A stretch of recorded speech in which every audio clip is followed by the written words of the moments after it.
North east west पर रखे नजर, दिखाए सच्ची खबर। आइडियलाइज न्यूज, बिहार की आदर्श आंख।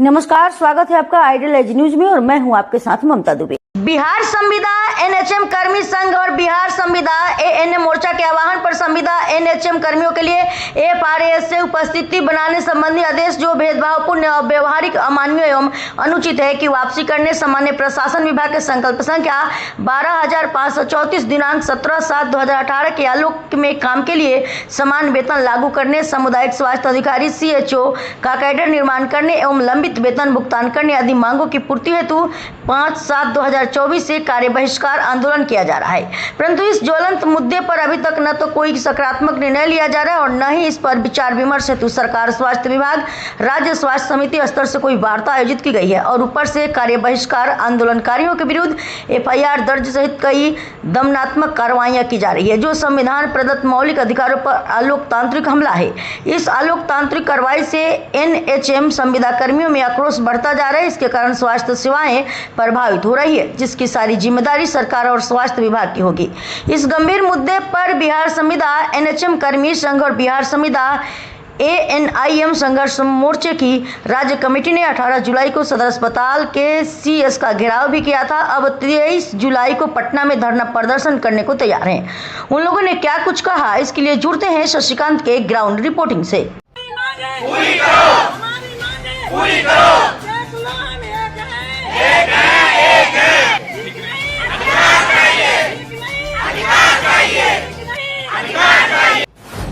नमस्कार, प्रणाम, सलाम, सत श्री अकाल। मैं हूं शशिकांत और आप देख रहे हैं आइडियलाइज न्यूज।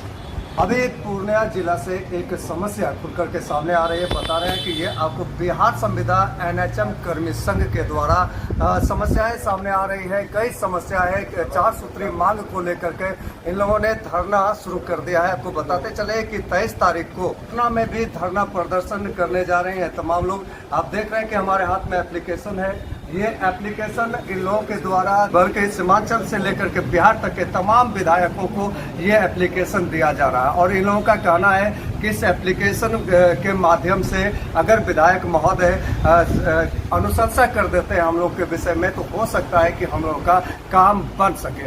तो इन लोगों का 4 सूत्री मांग है। क्या है 4 सूत्री मांग? तो आइए सीधे मुखातिब होते हैं लोगों से और जानते हैं कि क्या कुछ करना चाहते हैं। क्या है 4 सूत्री मांग आप लोगों का? मैं एनएचएम कर्मी संघ का सचिव शुभम वर्मा आपसे वार्तालाप कर रहा हूँ। हमारी जो 4 सूत्री मांगें हैं वो हैं, एक तो जो संविदा का जो पद है उसको नियमित किया जाए और ससमय वेतन भुगतान किया जाए। जो एफआरएस चालू किया गया है फीस अटेंडेंस उसको बंद किया जाए। ये पूर्णतः गलत है। ये संविदा कर्मियों के ऊपर ही चालू किया गया है जो कि पूर्णतः गलत है। या तो इसको सभी जो परमानेंट जो कर्मी हैं उन सब पर लागू किया जाए और या इसको पूर्णतः बंद किया जाए और ससमय वेतन भुगतान करना चाहिए। हमें 6 महीने से वेतन भुगतान नहीं हुआ है और मेरा ये कहना है कि जो सरकार है, बिहार सरकार के द्वारा या हमारी गवर्नमेंट सरकार है, जो उनके द्वारा कहना गया है कि जो हमारी नर्सेज हैं वो एक रीढ़ की हड्डी माना गया है। रीढ़ की हड्डी मानने के बाद भी और हम लोग ऐसे हैं कि हमारे काम से पीछे नहीं हटते हैं। कोरोना काल में भी हम सबसे अग्रणी रहे हैं और उसके बाद भी जो हमारे ऊपर ध्यान नहीं दिया जा रहा है बिहार गवर्नमेंट की तरफ से और हमारे वेतन को देख के बिल्कुल ही मतलब उस पर ध्यान नहीं दिया जा रहा है। परमानेंट कर्मियों का जो वेतन है वो बहुत अधिक है और उनके ऊपर कोई भी चीज़ लागू नहीं किया जा रहा है और संविदा कर्मी जो हैं उनका वेतन बहुत कम है और उनके ऊपर हर चीज़ थोपी जा रही है। ये एक निर्दयपूर्ण जो नियम है बिहार गवर्नमेंट का, वो बिल्कुल गलत है क्योंकि ये मुझको लगता है कि जो फीस जो अटेंडेंस बनाया गया है ये सब मतलब बिना किसी सूचना के या फिर बिना किसी सोच विचार के बनाया हुआ है। और दूसरा, हमारा ससमय वेतन भुगतान नहीं किया जाता है, उस पर ध्यान दिया जाना चाहिए और ये हमारी मांगें हैं। जब तक मांगें पूरी नहीं होंगी तब तक हम हड़ताल पे रहेंगे। सीएचओ का कैडर निर्माण अभी तक नहीं हुआ है। सीएचओ का कैडर निर्माण नहीं होगा तो उन पर ध्यान नहीं दिया जाएगा।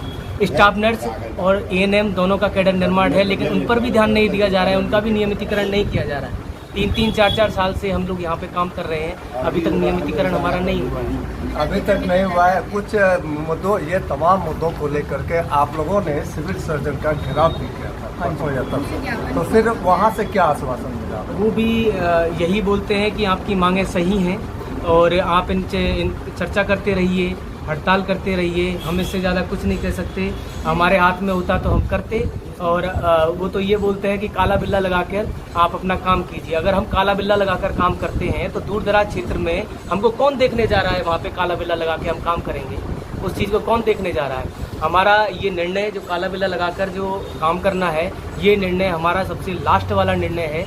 जब हमारा मांगे पूरी नहीं होंगी तो हमको लास्ट में ये करना है, लेकिन अभी हमारा ये विचार नहीं है। जब तक हमारी मांगों को देखा नहीं जाएगा, आश्वासन नहीं दिया जाएगा बिहार गवर्नमेंट की तरफ से, तब तक हम हड़ताल पे रहेंगे। हमको वेतन मिल ही कहाँ रहा है जो हम वेतन का चिंता करें? हमारा वेतन कटेगा तो कटता रहेगा। अच्छा, फिर आप लोगों के दिमाग में ये भी आ गया कि सभी विधायकों से मिलना है, जैसा कि एप्लीकेशन एक मेरे हाथ में अभी है, शंकर सिंह का हमने देखा जो है विजय खेमका जी का, तो ये तमाम विधायकों के पास आप एप्लीकेशन लेकर के जा रहे हैं, तो आपको क्या लगता है कि विधायक के द्वारा आप लोगों का सुना जाएगा या वहाँ तक रखा जाएगा? क्या सोच लेकर? हमारा ये मानना है, हमारे संघ का ये मानना है कि हम जितने भी विधायक हैं, हमारे मंत्रिमंडल महोदय हैं, उनसे हम अपना आग्रह करते हैं कि जो हमारी ये 4 सूत्री मांगे हैं, अगर ये सही हैं तो अपने स्तर पर इन पर ध्यान देके और हमारी मांगें आगे तक पहुंचाई जाए। हमारा यही मत है उनसे, और हम उनका समर्थन इसलिए ही चाहते हैं कि हमारी जो 4 मांगे हैं उन पर विचार विमर्श करके और बिहार गवर्नमेंट के कानों तक पहुँचाया जा सके। हम बस यही समर्थन लेके सारे मंत्रिमंडल महोदय से मिलने का आश्वासन लेना चाहते हैं। सर, मेरा नाम विनीता कुमारी हुआ, हम बी कोठी ANM पोस्ट पे कार्यरत हूँ सर। सबसे पहला हम लोग का यही दुख का बात है सर कि फेस अटेंडेंस लेके हम लोग पूरे आक्रोश में आ गए हैं। सरकार ने हम लोग पे दोहरी नीति लगाई गई है, जो कि सिर्फ NHM कर्मी पे ही फेस अटेंडेंस लागू किया गया है और जो भी परमानेंट कार्यकर्मी हैं उनके लिए नहीं है। और उनका वेतन जो है 50,000 से लाखों तक है, लेकिन मेरा वेतन सिर्फ 15,000 रुपया है, जो कि मेरा योग्यता, मेरा दुर्दशा, मेरा मेहनत सबको देखते हुए सरकार ने हमारे साथ सतोला भाव का आह्वान करते हैं, हमारा शोषण करते हैं, जो कि हम ये बर्दाश्त नहीं कर सकते हैं। ये जो है हमारे ऊपर बहुत काला कानून का मतलब सरकार हमें ऊपर काला कानून का ये शोषण ठहरा रहे हैं, ये हमें बर्दाश्त नहीं होगी। इसलिए हमें सभी एकता मिलकर, सभी नर्सिंग एकता मिलकर जो है लेटर सभी महोदय, माननीय महोदय, सांसद जी और ये विधायक जी, सबसे हम सभी आदमी मिलके ये अपना लेटर तैयार किए हैं, संघ को अपने अथी में लिए हैं कि जो हमको मदद कीजिए।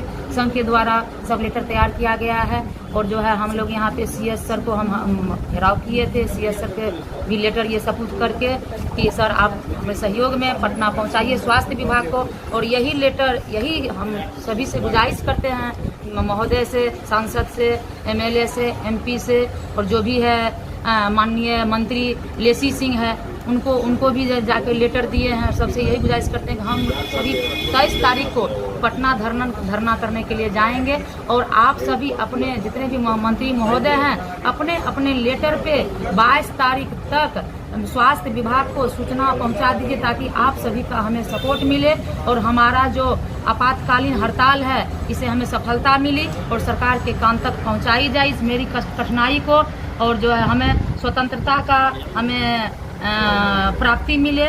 और जब तक हमें स्वतंत्रता का प्राप्ति नहीं मिलेगी तब तक जो है सर ये हम हड़ताल जारी रखेंगे, चाहे भूख हड़ताल पे जाना पड़े या चाहे हम लोग को जितना कष्ट उठाना पड़े, इसके लिए सर हम तैयार हैं। सरकार हमारी गुजारिश को सुने।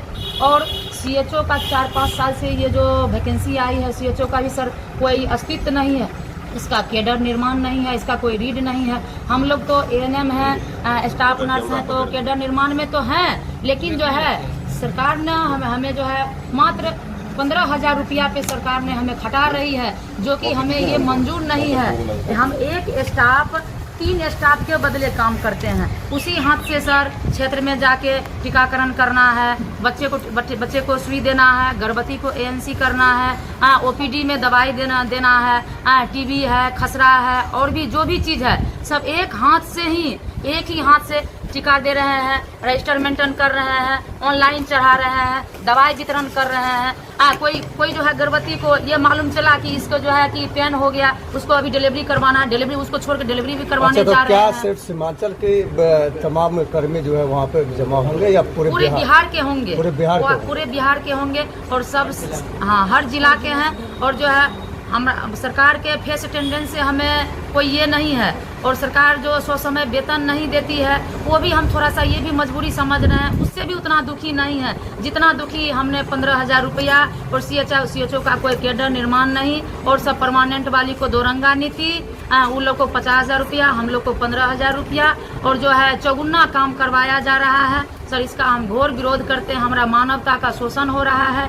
इसलिए सर आप सबसे गुजारिश है कि हमारी जो ये कष्ट है, जो दुख है उसको सरकार तक पहुंचाइए और हमें सफलता प्राप्त करवाइए। और जो है ये जब तक सफलता प्राप्त नहीं होगी तब तक हम लोग सरकार से लड़ेंगे और हमारी जो है सरकार 4 सूत्री मांग है, सरकार उस बात पे ध्यान दे कि हमारे मांग को स्वीकार करे और हमें आह्वान करें कि जो है हमारा नियमितीकरण के लिए हमें सरकार हमें राजकर्मी का दर्जा दें और सरकार हमें आह्वान कर दे कि आप लोग जो है नियमितीकरण हो गए, आपका सारी सुविधा हो गई, सब चीज़ हो गई तो मन तन धन लगा के हम लोग अपना काम करेंगे। हमको वो सुविधा नहीं मिल रही है जो सुविधा चाहिए। अगर हमसे कुछ काम लिया जा रहा है तो उसके अनुसार हमको वो सुविधा भी मुहैया कराई जाए।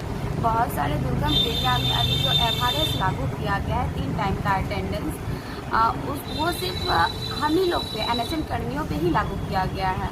अगर एक जगह नियमित रूप से नियमित रूल से जो काम कर रहे हैं वो कर्मचारी तो नियमित रूप से जो काम कर रहे हैं उन पे ये लागू नहीं है, जो संविदा कर्मी है उन पे लागू है और काम भी सबसे ज़्यादा संविदा कर्मी ही कर रही है। अभी जो सिस्टम चल रहा है हमारे बिहार सरकार का, तो सरकार से गुजारिश बस इतनी है जो ये दोहरी नीति अपना रही है वो नहीं अपनाए और मानदेय जो हमारी शैक्षणिक योग्यता है उनके अनुसार मिनिमम जो मानदेय सम्मानजनक मानदेय है उनको वो लाएं। मानदेय नहीं ताकि परमानेंट का दर्जा दिया जाए। अभी हम लोग बिहार संविदा कर्मी के रूप में है तो हमारी सुरक्षा की जिम्मेदारी किसी पे नहीं। अगर 15,000 में जो हमको दिया जा रहा है सैलरी, अगर हम कहीं जाते हैं, अगर हमको कुछ हो जाता है तो हमको कोई सुविधा मुहैया नहीं कराया जाएगा। वही हमारी जो नियमित रूप से दीदी लोग हैं, अगर उनको कुछ होता है तो वो उन पे सरकार ध्यान देगी या उनको भी कोई भी सुविधा होगा मुहैया कराएगी। अगर कोई भी इंसान घर से बाहर जाती है तो अपना सुरक्षा, घर की सुरक्षा को लेके ही बाहर में कुछ आर्थिक सुविधा के लिए जाती है। अगर वो चीज़ भी हमको नहीं प्राप्त हो पा रहा है तो हमारा हक है कि हम सरकार से वो चीज़ हम मांगे, अपना अधिकार मांगे। और इस पे हमारी सरकार का बिल्कुल भी ध्यान नहीं जा रहा है कि किस परिस्थिति में हम लोग वैसे दुर्गम एरिया में जाके काम कर रहे हैं। अगर उतने ज़्यादा हम उस दुर्गम एरिया में काम कर रहे हैं तो उस अनुसार हमको वहाँ पे सुविधा मुहैया कराए। ना हमको पेयजल की सुविधा है, ना शौचालय की सुविधा है, ना रहने की सुविधा है। अगर सरकार चाहती है कि हम ये सब चीज़ करें तो हमको वो सुविधा भी मुहैया कराए। और अगर वो हमारा राज्य कर्मी का दर्जा देने में सक्षम नहीं है तो कम से कम मिनिमम जो सैलरी होती है नियमित कर्मचारी का वो भी कम से कम देने का कोशिश करें। लेकिन हमारा सबसे पहला मांग है कि हमको राज्य कर्मी का दर्जा दिया जाए, समान काम समान वेतन। दूसरा है कि FRS को किसी एक पे लागू नहीं कीजिए, सभी पे लागू कीजिए अगर लागू कर रहे हैं तो। और जहाँ तक संभव हो क्षेत्रीय NM के लिए 9 से 5 अटेंडेंस बनाना संभव नहीं है। 9 से 5 अभी ठंडी और बारिश के समय आएंगे, क्षेत्र ऐसे दुर्गम एरिया सब में अगर वहाँ पे जाके 5 बजे तक हम अटेंडेंस बनाते हैं, ऐसे एरिया है कि वहाँ से अकेले आना।